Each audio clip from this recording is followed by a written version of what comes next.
Child Gauge report paints a grim picture on the mental health care of children across the country. The report reveals that 1 in 10 children has access to mental health care. This leaves 90% of children untreated, and that could lead to antisocial problems that extend to adulthood.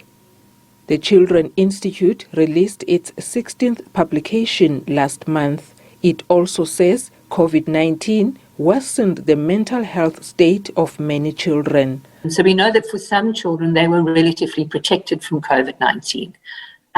They may have missed out on school, they may have missed out on spending time with their friends, and that is disruptive and it is stressful. The uncertainty, I think, of COVID-19 and what that meant for all of us was difficult.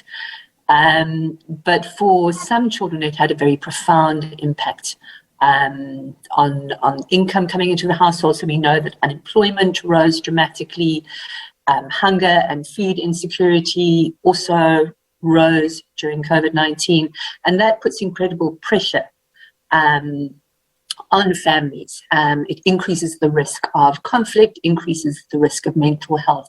One of many parents who are affected is the mother of 2 children with special needs, Elfrida Bartman.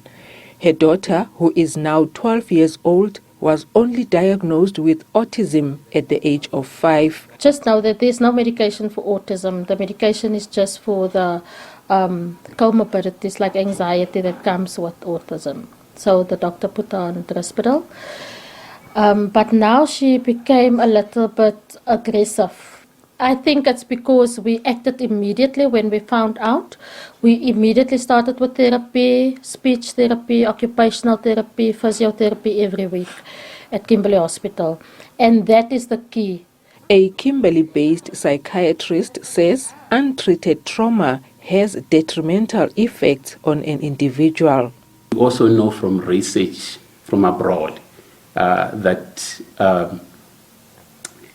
childhood adversities such as, maltreatment of children, it could be sexual, physical, or otherwise abuse. But it doesn't end there. Childhood maltreatment or adversities extend to whether, a mother is present during critical periods of, a child's development. There's an attachment process that must happen during early development.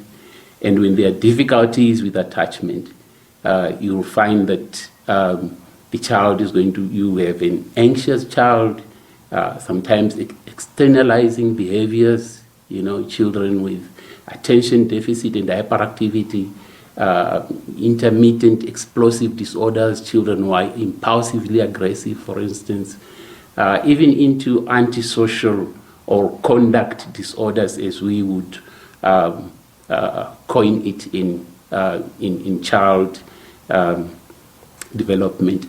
The psychiatrist has added that fetal alcohol syndrome adds an extra burden to a growing problem. Nobelungu Nowapane, SABC News in Kimberley.